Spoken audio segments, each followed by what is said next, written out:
Nessa exposição eu vou seguir um roteiro, né? Vou dividi-la em 3 partes. Vou falar primeiro desses antecedentes da imprensa no Brasil, em seguida vou apresentar um pouco da pesquisa que eu estou fazendo no âmbito da cátedra, uma parte relacionada à imprensa brasileira, e finalmente vou falar um pouco de uma forma geral dessa ideia de uma história conectada, né? Eu trabalhei sempre com história da imprensa brasileira e nos últimos 2 anos eu venho desenvolvendo um projeto sobre Dom Pedro I em Paris. Eu escrevi a biografia de Dom Pedro I, foi lançada em 2006 pela Companhia das Letras, e a última parte da biografia tratava desse período curto em que ele, depois da abdicação, em 7 de abril de 1831, foi para a Europa para tentar recuperar a coroa portuguesa que tinha sido usurpada por Dom Miguel, né? Dom Pedro era o herdeiro do trono português, o pai dele, Dom João, morreu e ele seria o rei de Portugal, o que estava em desacordo com o que determinava a Constituição do Brasil. Ele era imperador do Brasil, não podia ser rei de Portugal. Então, por conta disso, uma série de episódios acabaram resultando na abdicação. Ele foi para a Europa e o que me surpreendeu foi achar nos jornais franceses uma quantidade grande de informações sobre o imperador naquela curta temporada parisiense. Ele fez muito sucesso e, ao mesmo tempo, conseguiu reverter ou criar uma imagem tão positiva que foi importante para o sucesso da expedição dele a Lisboa. Bem, nessa palestra, como eu disse, eu vou falar um pouco do Hipólito da Costa. Eu acho que na outra vez que eu estive aqui falei também desse grande jornalista, o primeiro jornalista brasileiro, e pensando nessa questão da história conectada, né? Como que uma história, ao longo desse tempo, trabalhando com a história do Brasil, me dei conta agora, quando lanço um olhar sobre a imprensa francesa e a releitura que ela vai fazer de Dom Pedro, que saiu daqui como tirano e chegou lá como o príncipe, o campeão do liberalismo, do constitucionalismo, é que é preciso estudar essas histórias dentro de um contexto maior, né? No caso da imprensa brasileira, que surge aqui em 1808, né? Você podia falar que não havia o Brasil, de alguma forma, totalmente isolado até então, até 1808, não havia imprensa, não havia universidade, não havia acesso, o acesso de estrangeiros era controlado para evitar a difusão de ideias originais, ideias que contrariassem os interesses da coroa. Então, no entanto, mesmo assim, nós tivemos 3 episódios revolucionários, né? A gente pode pensar a Inconfidência Mineira, que foi que recebeu aí um bafejo de ideais republicanos que vinham da Revolução, que fez a independência dos Estados Unidos, né? A Revolução dos Alfaiates na Bahia, em 1798, que tinha alguma inspiração da Revolta de São Domingos, no Haiti, né? E, finalmente, em 1817, já com a presença do rei, príncipe regente, depois rei no Brasil, a Revolução Pernambucana de 1817, que tem uma ligação, recebe também um sopro de inspiração dos movimentos de independência da América Hispânica. Então, não estávamos tão isolados assim, e é interessante analisar esses episódios à luz de uma história conectada, no sentido de que mesmo esses revolucionários pernambucanos tiveram alguns contatos físicos, muito poucos, mas tinham contato com o que estava sendo impresso, o que estava sendo divulgado, né, a partir dos movimentos de independência da América Espanhola, né? No entanto, essas conexões, essas ações, Inconfidência, Revolução dos Alfaiates, Revolução Pernambucana, elas não caracterizavam uma ligação entre o Brasil, não havia uma forma de comunicação. A relação dessas províncias era direta com Lisboa, então esses movimentos não contaminaram as outras províncias, né? Era essa ligação entre as diversas partes do Brasil, ela só começa a existir mesmo a partir da chegada da corte em 1808. É aí que começa também a haver imprensa e impressos no Brasil, autorizados pela coroa. O primeiro jornal, como se sabe, a Gazeta, começa a circular em setembro de 1801. No entanto, essa vinda da corte se representou com um início de uma era de progresso. Ela trouxe com ela também todos os vícios e os defeitos da administração portuguesa, absolutista, conservadora, sem transparência, onde o monopólio, o compadrio, né, que orientava as nomeações, as indicações. Contra essa perspectiva da continuidade de um Brasil com a feição retrógrada do velho Portugal, que esse brasileiro, que chamava-se Hipólito José da Costa Furtado de Mendonça, vai começar, dar início em Portugal, em Londres, onde ele era um exilado, a um jornal chamado Correio Brasileiro. Nesse jornal, eu vou fazer um pequeno relato da biografia, já bastante conhecida, do Hipólito, mas que situa esse personagem nesse universo de circulação de liberais que migravam de alguma forma do Brasil. É preciso ter sempre em mente que, se o Brasil estava isolado, houve sempre uma elite que circulou pelo mundo, né? Elite brasileira ou portuguesa, mas brasileira que na verdade éramos todos portugueses, que trazia e que tinha suas bibliotecas, que tinha acesso a jornais, que tinha acesso a um pensamento mais aberto do que era permitido pela coroa. Então, esse brasileiro que nasceu na colônia de Sacramento, hoje parte do Uruguai, passou a infância em Pelotas, no Rio Grande do Sul, quando Sacramento voltou para as mãos da Espanha, estudou em Coimbra, lá distinguiu-se certamente, foi indicado pelo Conde de Linhares, futuro Conde de Linhares, Dom Rodrigo de Souza Coutinho, para fazer uma viagem aos Estados Unidos, uma espécie de pirataria, biopirataria, porque ele tinha que colher sementes e coisas para mandar para o Brasil, né, para tentar implantar no Brasil algumas das mudas e coisas que estavam gerando, por exemplo, o tipo de cana-de-açúcar que se plantava lá. Então essa viagem do Hipólito, que tinha esses objetivos, acabou sendo também uma viagem de formação. O Hipólito aderiu à maçonaria, né? E se a gente pensa numa história conectada, naquele momento, mesmo antes de 1808, a maçonaria funcionava como uma rede, né, que ligava uma elite pensante liberal por várias partes do mundo, né? Era quase como um signo, né? Que quando você se apresentava com todos aqueles códigos da maçonaria, você era acolhido, você passava a fazer parte de um grupo que já existia, e nos Estados Unidos isso era muito forte.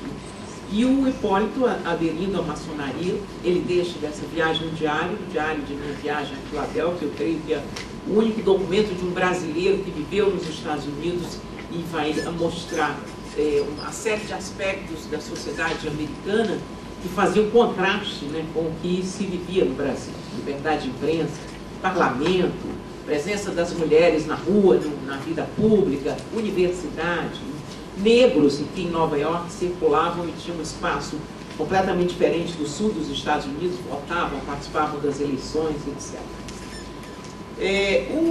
Esse caráter enciclopédico do Hipólito, que está presente nesse diário, vai estar presente também no Correio Brasiliense, né? O Correio Brasiliense é um jornal que vai circular de 1808 até 1822, quer dizer, duas datas fundamentais para a história do Brasil, a chegada da corte e a independência, e que vai ter como objetivo, ele é lançado, o rei chega no Rio em março de 1808 e o Correio Brasiliense começa a ser publicado em maio de 1808. Quer dizer, ele tinha um objetivo, esse jornal tinha que fazer com que a sede da monarquia portuguesa passasse a ser definitivamente no Brasil. Essa era a ideia do grande império português que seria muito mais estável, muito mais protegido se fosse sediado na América, a quilômetros da França e de Portugal, da Inglaterra, que eram os grandes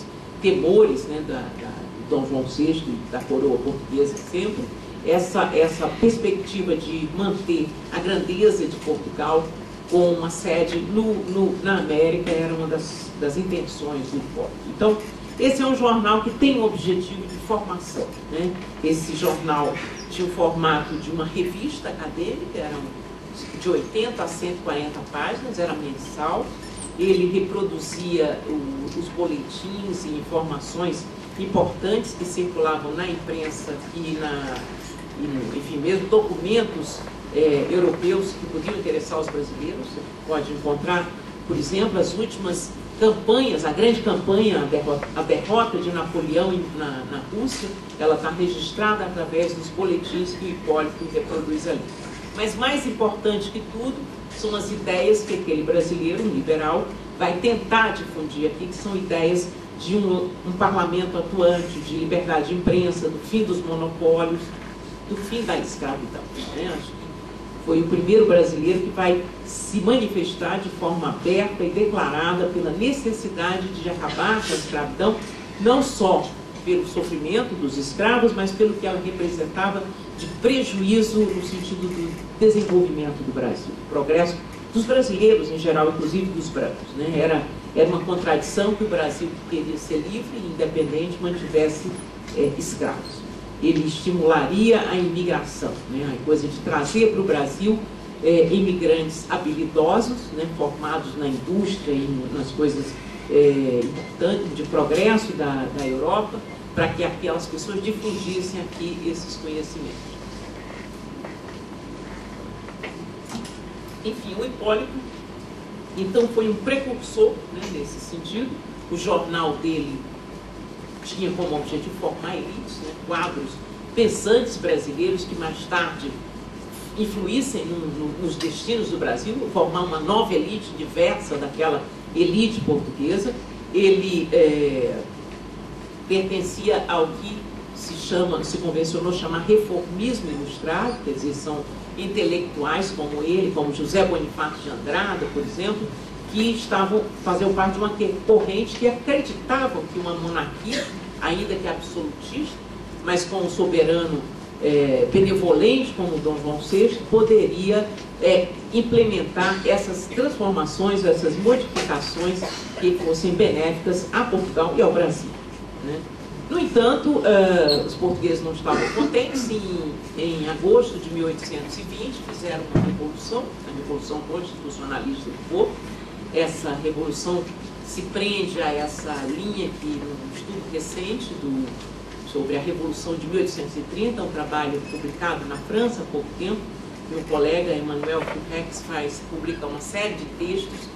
Se menciona que seria uma internacional liberal, né, mais dentro dessa linha ainda da história conectada, em que revolucionários que estavam combatendo o que foi a restauração, né, o que foram as coroas promovidas e postas no trono pela Santa, repostas em seus tronos pela Santa Aliança, o que representara aquilo de atraso, e que uma onda de liberais percorria a Europa participando de sublevações, publicações, etc., e que marcaria, por exemplo, na Península Ibérica, a Revolução, a tentativa de uma constituinte espanhola que vai repercutir em Portugal com essa Revolução Constitucionalista de 1820. Eram os liberais portugueses, né, que puxam esse movimento ao qual os conservadores e demais portugueses aderem, não tanto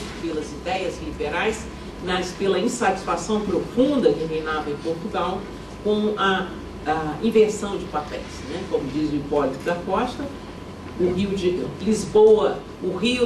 Janeiro tornado metrópole e Lisboa tornada província, né? Os portugueses, que além dos prejuízos que a abertura dos portos trouxera, aderiram prontamente a essa revolução, que era liberal, mas que exigia a volta imediata do rei, né?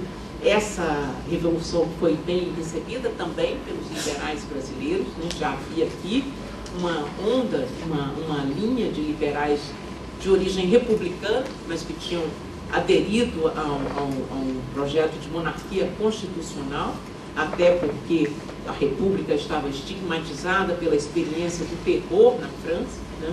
Então, esses liberais abriram, comemoraram, saudaram a Revolução Portuguesa, quando a notícia chegou, no fim de 1820, e no começo de 1821, já pressionaram o rei para que ele jurasse que ia obedecer àquela Constituição.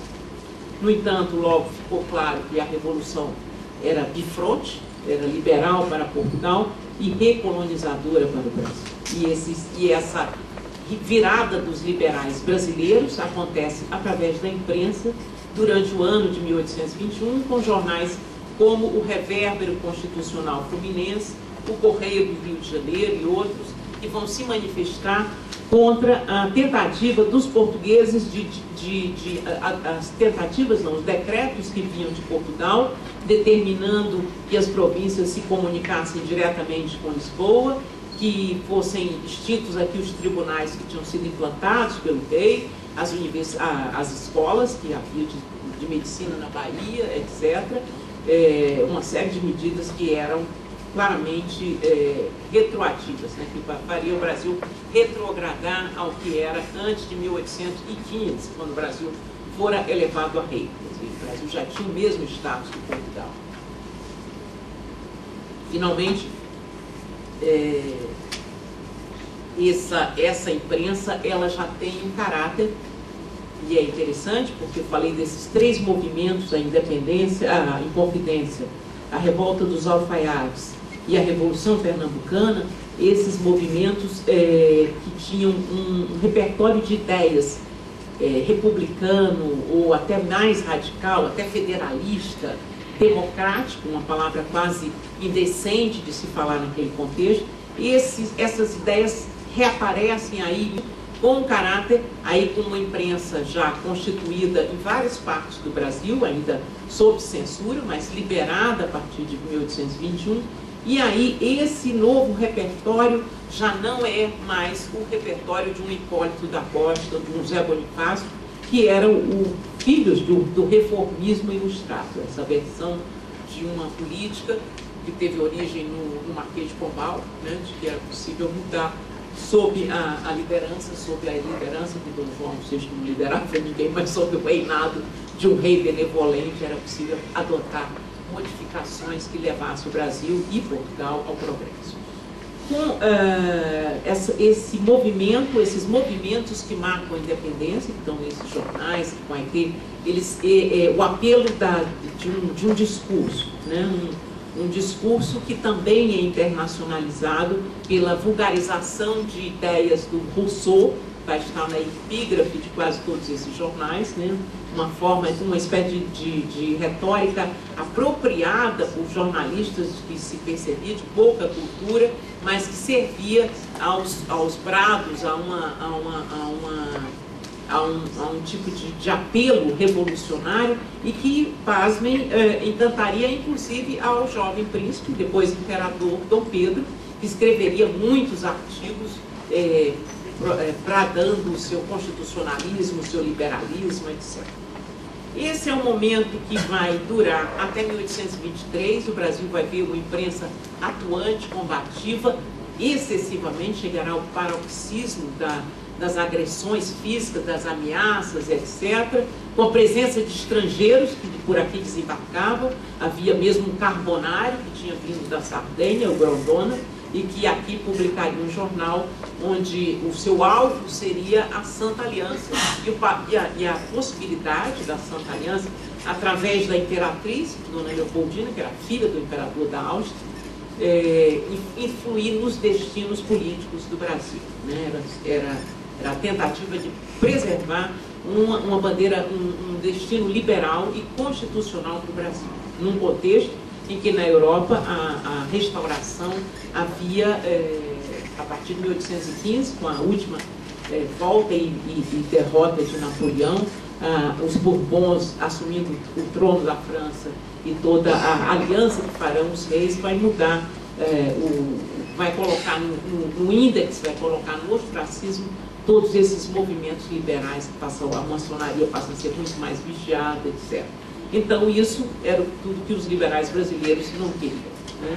Entre 1823, quando Dom Pedro dissolve a Constituinte, né, a partir dessa série de embates com a imprensa, e 1826, quando são reabertos os trabalhos no parlamento, nós temos um intervalo aí de ausência de participação política, né? Praticamente a censura só circula os jornais favoráveis ao imperador. E é interessante que esse curto período, né, com a Confederação do Equador em Pernambuco, que vai justificar as medidas de exceção, né, uma revolução no norte, separatista, republicana, com o Frei Caneca, o personagem importante também para a história da imprensa. Essa revolução justifica o cesseamento, a suspensão das, que chamariam liberdades constitucionais. Então, esse intervalo é o intervalo em que se assina o Tratado da Independência com Portugal, um tratado que é considerado vergonhoso, que o Brasil paga a Portugal uma dívida que ele não tinha, né, como se a independência tinha custado o esforço dos brasileiros e é colocada como se fosse uma concessão dos portugueses. Então, quando reabrem os trabalhos da Assembleia, em 1826, essas notícias e a própria prática do poder do imperador à margem da Constituição começam a ser questionadas pelo parlamento, ao qual logo vai se associar uma imprensa muito combativa, né? O primeiro jornal que vai fazer oposição a essa forma de reinar do Dom Pedro I é a Astreia, né? Um jornal com esse caráter, é moderado, mas é combativo no sentido de dizer que a Constituição tem que ser realizada, é preciso fazer com que a Constituição seja praticada. Não era cobrar da coroa as práticas constitucionais que estavam previstas na lei. Ao lado, logo depois, o surgimento da Aurora Fluminense, do Evaristo de Moraes, vai ser um marco, um fator importante na briga pelo que o poder, que o parlamento tenha poderes que Dom Pedro não lhe queria conceder e que estavam previstos na Constituição, né? Dom Pedro se acostumar a reinar sem fronteiras, sem limites, né? E com o parlamento cobrando informações sobre o orçamento, sobre as comissões militares, etc., ele vai ser obrigado ele vai entrar em conflito com esse parlamento seguidas vezes. Esse reinado de Dom Pedro vai terminar com uma verdadeira batalha dos jornais, aos quais, além da Astreia, a Aurora Fluminense, 2 ou 3 jornais radicais, como o Repúblico, a Nova Luz Brasileira e a Voz Fluminense, jornais que vão atacar de forma mais contundente ainda a forma como o governo agia, pregando claramente a república, não a república, mas a federação. A ideia de uma federação foi uma campanha que marcou o século XIX no Brasil, até ser concretizada com a república, mas que as províncias tivessem autonomia, inclusive, principalmente por conta da questão dos impostos. Então, a bandeira da federação vai ser uma das que vai ser agitada nos momentos dramáticos, né, da chamada Noite das Garrafadas, aquele conflito que incendiou o Rio de Janeiro entre brasileiros e portugueses, e no âmbito do qual havia a questão de que Dom Pedro, cujo pai tinha morrido em 1826, tinha se tornado rei de Portugal, abdicara, como Dom Pedro IV, abdicara da coroa para a filha, mas como pai e tutor da menina, que tinha 7 anos quando ele abdicou, ele se envolvia direta e intensivamente nas questões de Portugal. Então, havia, da parte dos brasileiros, um medo de que o imperador tentasse reunir as duas coroas sobre a sua cabeça e, com isso, fazer o Brasil ser recolonizado, ou ser submetido a Portugal.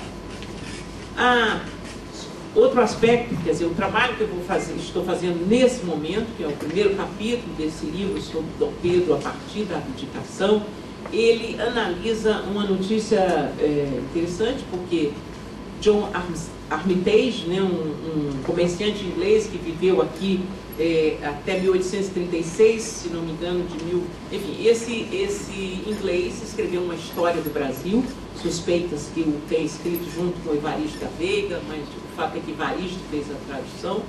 Esse inglês, numa da passagem, falando sobre a queda do rei da França, o Carlos X, sua abdicação, em julho de 1830, tinha provocado no Brasil uma onda de manifestações, festas, etc. Quase, ele diz, foi como um choque elétrico. E essa informação me parecia um pouco exagerada, como que a queda do rei da França faria com que no Brasil as pessoas se mobilizassem daquele jeito. Então, para escrever esse capítulo, eu resolvi estudar os jornais e, de fato, foi isso mesmo. É impressionante as notícias que a vila de não sei o que no interior de Minas fez luminárias, a banda de música saiu, houve discursos, etc., porque a monarquia absolutista caiu na França. No Rio Grande do Sul, aí os jornais daqui repercutiam o que tinha acontecido. Em Recife, um jornal, o único jornal legitimista, altamente conservador, que se chamava Cruzeiro, vai questionar o cônsul da França, que tinha posto a bandeira tricolor na sua casa, já comemorando a queda do Carlos X, e ele vai protestar contra isso, que o Brasil ainda não tinha reconhecido, quer dizer, a notícia tinha acabado de chegar. Mas o que impressiona é uma espécie de... como uma notícia, e aí entra nessa coisa de uma história de conectada, como um acontecimento que francês, na França, vai ter um impacto no Brasil tão grande, né? Essa expectativa que os liberais brasileiros tinham e o desencanto com o que se passava na Europa até 1830 fazia com que a campanha, por exemplo, o Evaristo da Veiga estivesse sempre chamando a atenção para a América, para as repúblicas americanas, para uma política que visasse uma aproximação maior com a América e não com a velha carcomida Europa, etc. Essa revolução muda tudo, a celebração em todos os jornais, até nos jornais que apoiavam Dom Pedro I, só que a imprensa brasileira passa, essa imprensa de oposição, a usar esse acontecimento na França como um aviso para Dom Pedro, como uma lição que os poderosos, os monarcas devem aprender a partir do que aconteceu com Carlos X.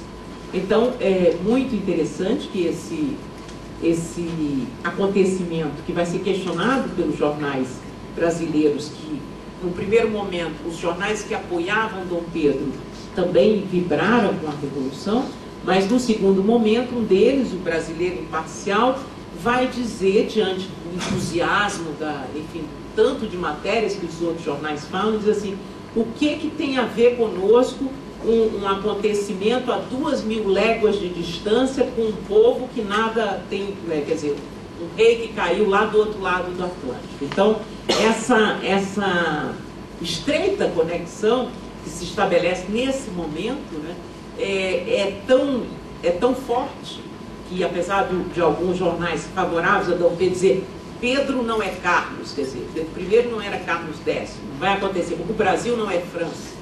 Não vai acontecer no Brasil o que aconteceu lá. Eles viviam numa situação horrível e nós temos aqui o melhor dos monarcas. Então, o fato é que a repercussão desse fato, desse acontecimento na França, provoca as manifestações dos estudantes de direito, na época chamados curso jurídico em São Paulo.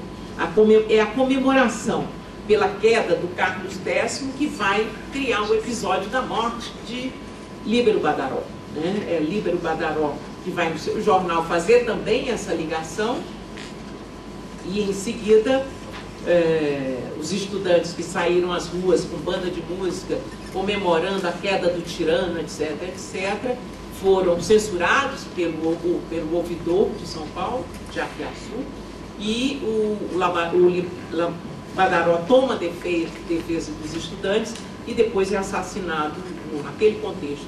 Então, esse é mais um episódio, é o episódio trágico que vai dar a nota sombria às festas e aos protestos e vai também ajudar ao desfecho da abdicação. Dom Pedro vai a Minas, passa 2 meses, uma longa viagem para fugir desse tumulto no Rio de Janeiro, e em Minas, onde ele vê, onde estão sendo feitas muitas cerimônias fúnebres em homenagem a Líbero Badaró, ele lança uma proclamação aos brasileiros, dizendo que alguns desorganizadores queriam usar o que aconteceu lá na França para destruir a ordem do Brasil, para atingir aí a sua pessoa de monarca. Quer dizer, era um acontecimento, foi um acontecimento tão fundamental que o próprio imperador tomou para si fazer essa comparação, né?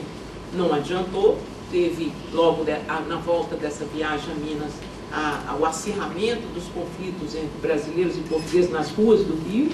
O Dom Pedro I abdica no 7 de abril e termina esse capítulo de sua presença entre nós. Quer dizer, essa transferência, esse é o tema da pesquisa que eu desenvolvo hoje, que é como essa transferência, a travessia do Atlântico muda a perspectiva com que Dom Pedro muda? Não. Os europeus, os liberais brasileiros o expulsaram porque era um tirano. E ele vai ser acolhido na Europa pelos liberais franceses como o príncipe, o campeão do constitucionalismo, do liberalismo, o homem que ia salvar Portugal do absolutismo e da loucura que era o reinado de Dom Miguel.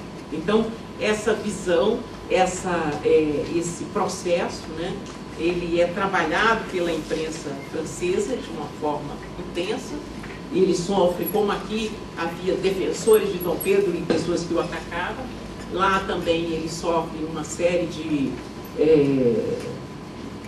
críticas por parte da imprensa mais conservadora, a revista La Mode, que é uma revista de moda, mas que faz tem um lado humorístico, mas bem conservador, Le Quotidien, que é um jornal francês que chegava a ser lido aqui no Brasil por alguns, enfim, uma série de jornais conservadores que vão dar um retrato negativo do imperador, e do outro lado a imprensa mais liberal, o Jornal de Débat, enfim, La Tribune Nacional, etc., que vão dando uma visão positiva. Eu vou mostrar aqui só umas poucas imagens que eu trouxe para concluir e fazer uns comentários, e aí a gente será que vai dar certo? Não, essa é a parte dramática.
Essa não há muito o que dizer, imagem de Dom João VI. Esse é a primeira publicação, né, feita no Rio de Janeiro, depois que chegaram os prelos, que vieram com o rei, com o João Pedro Regente. Até então era proibido ter, não só imprimir, mas ter prelos no Brasil, né? A coroa portuguesa não autorizava a qualquer pessoa ter uma impressão.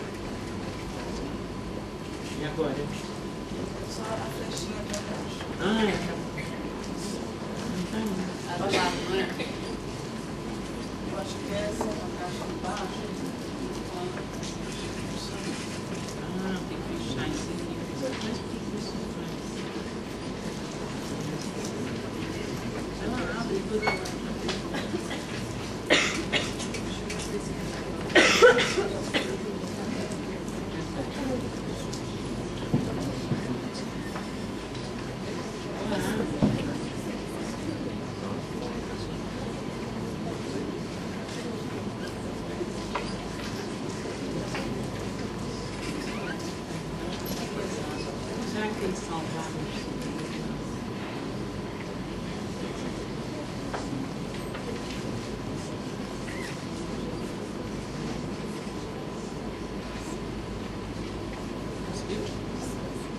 Bom, esse é o jornal, assim para baixo.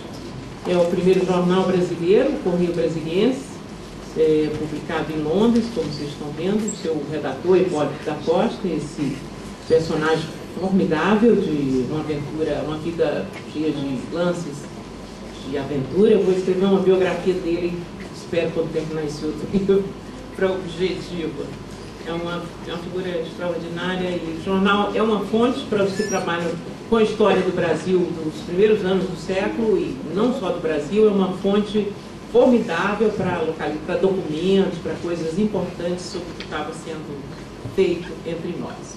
Esses estão, como está dito aí, o Revérbero é o primeiro jornal, já pelo título, inspirado nas publicações francesas da Revolução, a coisa da luz, do luminoso, e foi um jornal publicado por dois maçons, o José Joaquim Gonçalves Ledo e o padre Januário da Cunha Barbosa. É importante atentar para a presença forte dos padres maçons no processo da independência e na imprensa daquele momento, né? O Revérbero foi fundamental para essa discussão. Era o jornal favorito do Dom Pedro I, era muito grandiloquente, era detestado pelo José Bonifácio, né?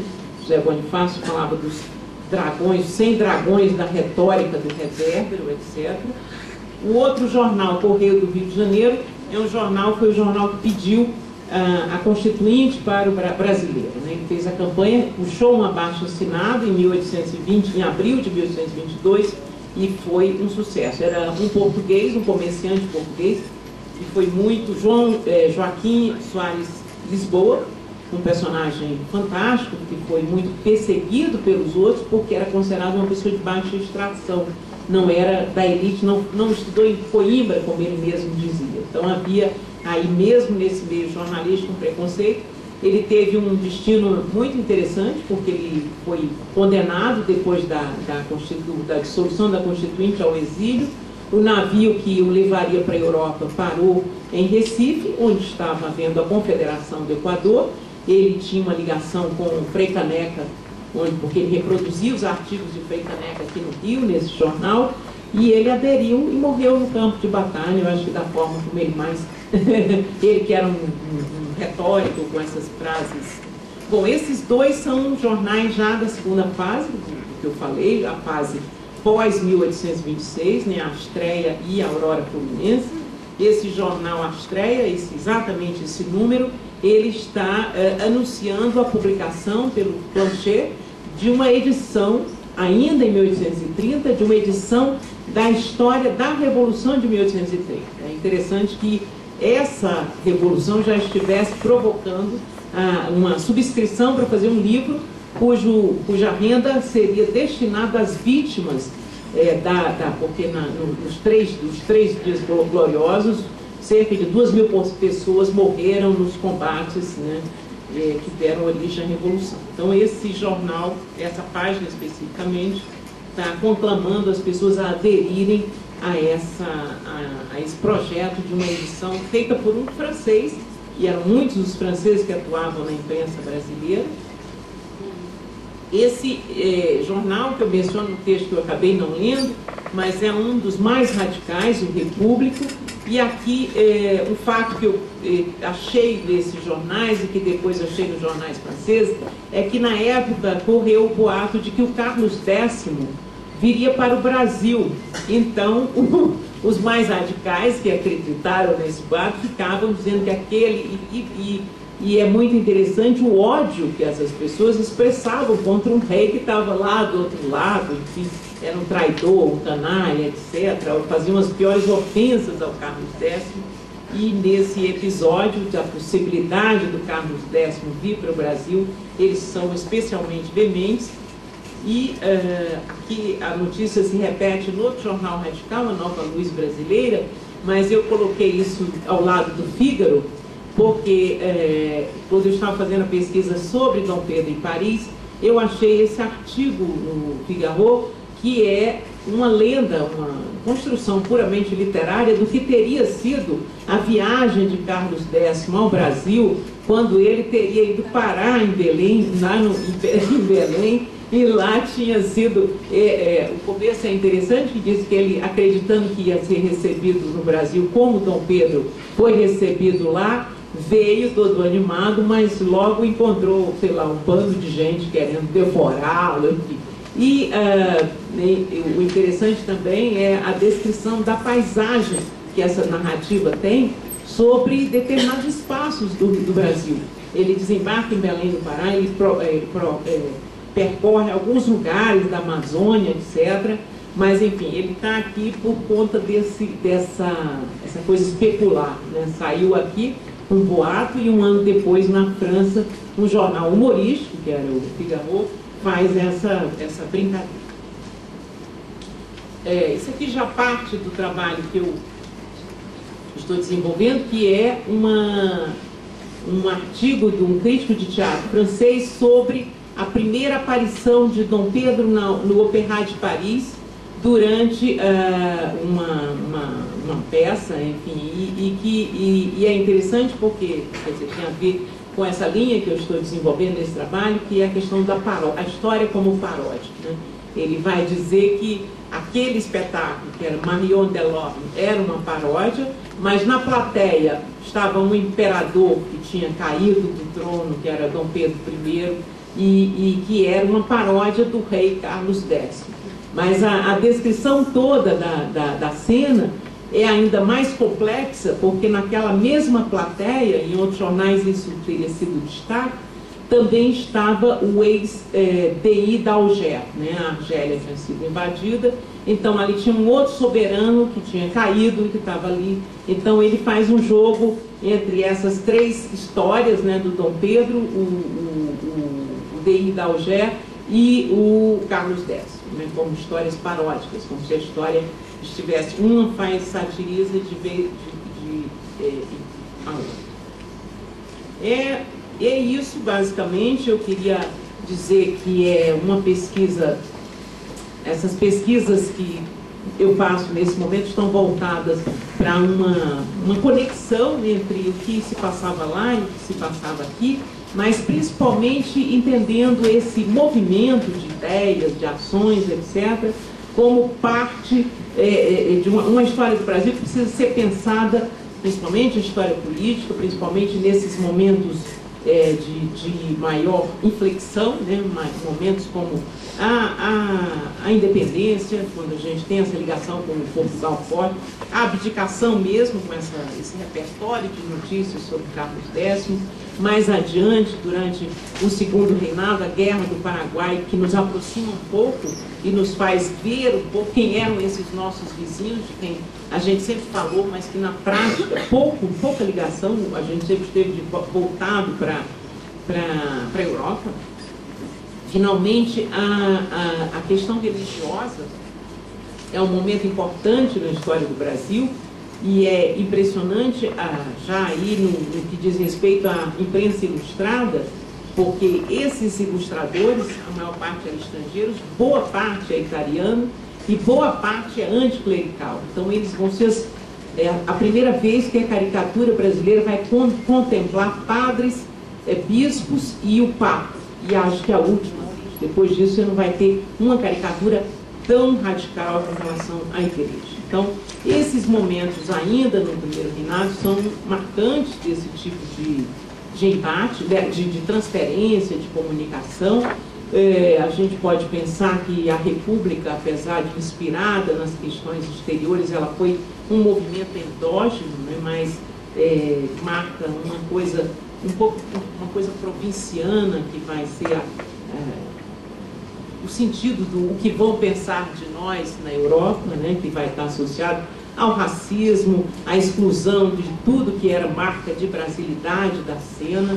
Esse provincianismo, de alguma forma, é rompido com 1930, mas ainda numa perspectiva endógena também, voltada para dentro.